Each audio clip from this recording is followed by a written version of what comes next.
नमस्कार, शुभ सकाळ. मी गार्गी गोरेगावकर न्यूज 18 लोकमत मध्ये तुम्हा सर्वांचं स्वागत करते. तर बुलेटिनची सुरुवातच करूया काही झटपट बातम्यांचा आढावा घेऊन.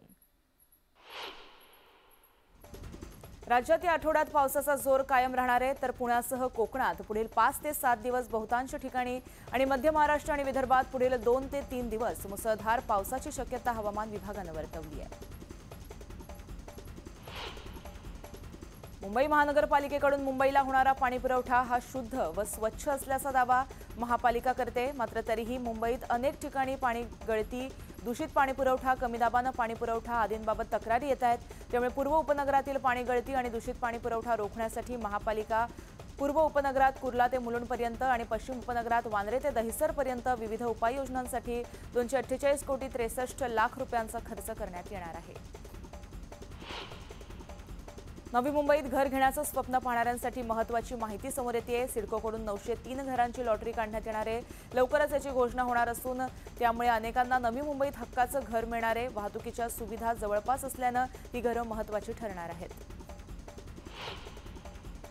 म्हाडाच्या मुंबई मंडळाच्या सप्टेंबर 2024 मध्ये काढण्यात येणाऱ्या सोडतीसाठी अखेर प्रतीक्षा यादीत वाढ करण्यात आली आहे.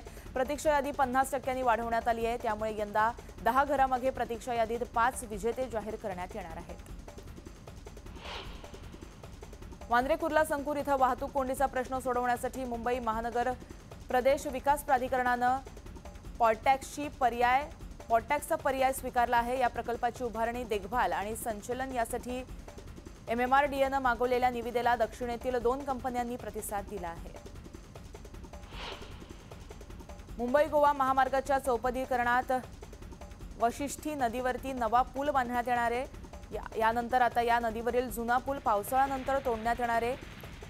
MIT मुंबईच्या तज्ज्ञ अभियंत्यांनी या पुलाची पाहणी केली. त्यानंतर पूल पाडणं गरजेचं आहे असा अहवाल समितीने संबंधित विभागाला आणि महसूल विभागाला दिलाय. त्यामुळे वशिष्ठी नदीवरील जुना पूल पाडण्यासंदर्भातील तांत्रिक अडचण ही दूर झाली आहे.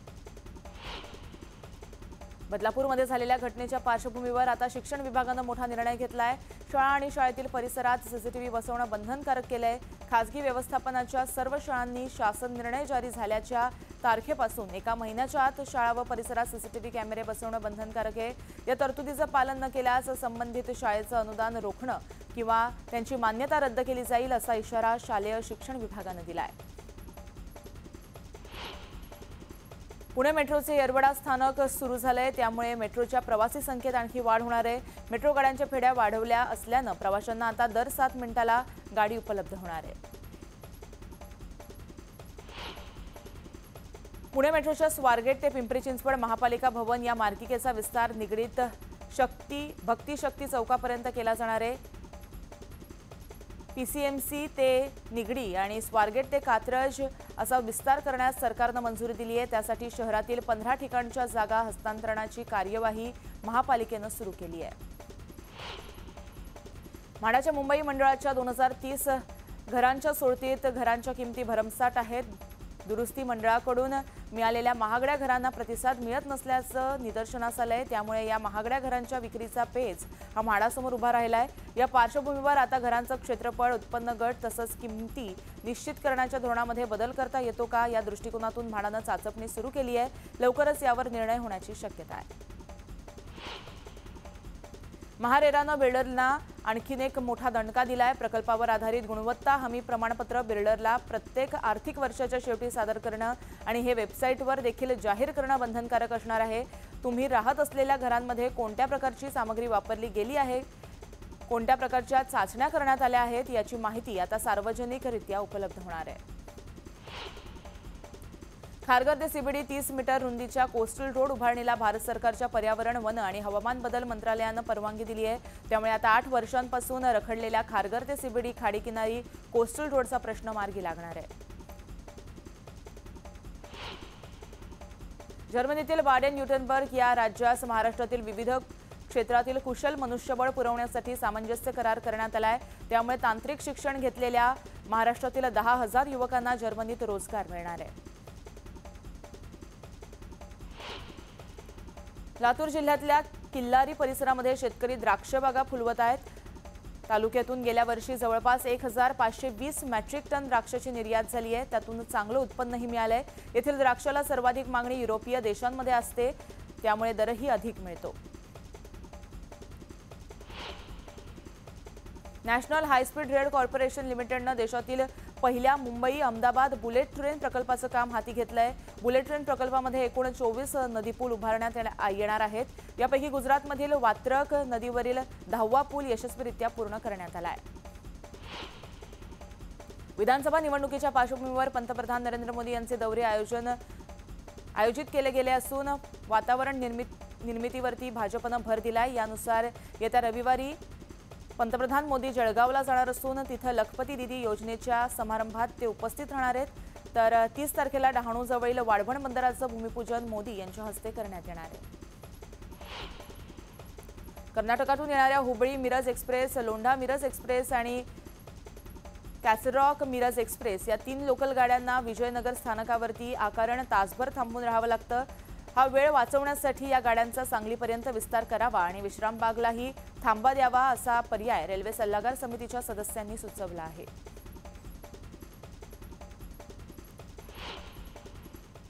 यानंतर एक ब्रेकिंग बातमी आपण पाहतोय, ती म्हणजे बदलापुरात एका प्रतिष्ठित शाळेत लहानग्या विद्यार्थिनींवर झालेल्या लैंगिक अत्याचाराच्या प्रकरणात शाळेतील कर्मचारी अक्षय शिंदेला आता अटक झाली आहे। हे प्रकरण समोर आल्यानंतर नागरिक आक्रमक झाले।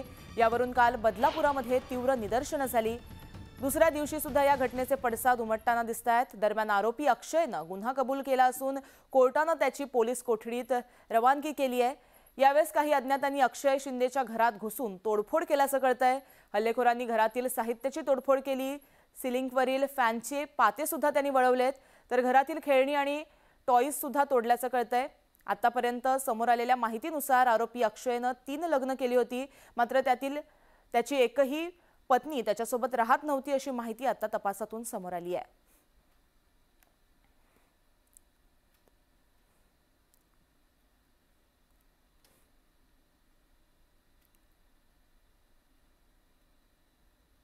तर यानंतर पुन्हा पाहूयात काही झटपट बातम्या।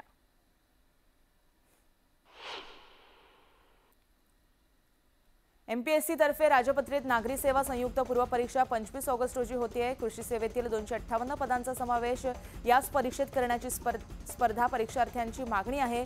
याबाबत आज एमपीएससीची बैठक होणार असून कृषी सेवेच्या 258 पदांबाबत काय निर्णय होणार याकडे लक्ष लागलंय। बदलापूरमधील अत्याचाराच्या घटनेनंतर पोलिसांनी आपल्या पोलीस ठाणे हद्दीतील सर्व शाळांच्या शिक्षकांना पोलीस ठाण्यात बोलावून त्यांच्याशी संवाद साधला। प्रत्येक शाळेने अधिकाधिक सीसीटीव्ही विद्यार्थ्यांच्या चलत मार्गावरती बसवावेत अशा सूचना कल्याणचे सहाय्यक पोलीस आयुक्त कल्याणजी घेटे यांनी केल्या आहेत। देशात गेल्या वर्षी 10वी आणि 12वीच्या परीक्षेत 65 लाखांहून अधिक विद्यार्थी नापास झाले। केंद्रीय शिक्षण मंडळापेक्षा राज्य शिक्षण मंडळाच्या परीक्षांमध्ये नापास होणाऱ्यांचं प्रमाण हे अधिक आहे असं केंद्रीय शिक्षण खात्याच्या अधिकाऱ्यांनी सांगितलंय। रक्षाबंधन आणि त्याला जोडून आलेल्या सुट्ट्यांमुळे 17 ते 20 ऑगस्ट या 4 दिवसांमध्ये प्रवाशांची तुडुंब भरलेल्या एसटी गाड्या महामंडळाला 121 कोटी रुपयांची उत्पन्न मिळाले। विशेष म्हणजे 20 ऑगस्टला एका दिवशी तब्बल 35 कोटी रुपयांचं उत्पन्न महामंडळाला प्रवासी वाहतुकीतून मिळाले। यंदाच्या आर्थिक वर्षातील हे विक्रमी उत्पन्न आहे। बलात्कार प्रकरणावरून उच्च न्यायालयानं पोलिसांना फटकारलंय। लोकांनी आवाज उठवल्यानंतर महाराष्ट्र पोलीस महिला आणि मुलांवरील गुन्ह्यांची चौकशी करणार का? जोपर्यंत लोक विरोध करत नाही तोपर्यंत तुमचा विभाग तपास करणार नाही का? असे संतप्त सवाल पोलिसांना विचारण्यात आले आहेत। महाराष्ट्र सरकारने प्रतापगड किल्ला विकास प्राधिकरणाची स्थापना केली आहे। भाजप खासदार उदयनराजे भोसले यांच्या अध्यक्षतेखाली प्रतापगड किल्ला विकास प्राधिकरण स्थापन करण्यात आली आहे। प्राधिकरणावर सहअध्यक्ष म्हणून साताऱ्याचे पालकमंत्री शंभूराज देसाई आणि विशेष निमंत्रित सदस्य म्हणून विजय नायडू यांचा देखील समावेश करण्यात आला आहे। बुलढाण्याच्या पिंपळगाव राजा येथील ग्रामपंचायतीला कुलूप असल्यानं ग्रामस्थांनी संताप व्यक्त केलाय। ग्रामपंचायत बंद असल्यानं अनेकांची कामं रखडली आहेत, त्यामुळे गैरहजर कर्मचाऱ्यांवर कारवाई करण्याची मागणी करण्यात येते। बुलढाण्यातील जळगाव जामोदमध्ये पूरग्रस्त नसतानाही काही नागरिकांना मदत मिळाली आहे, मात्र प्रत्यक्षात ज्यांचं अतिवृष्टीमुळे नुकसान झाले अशा लोकांना मात्र मदत मिळालेली नाहीये। त्यामुळे कोट्यावधीचा घोटाळा झाल्याचा आरोप करत नुकसानग्रस्तांनी तहसील कार्यालयामध्ये ठिय्या आंदोलन केलंय।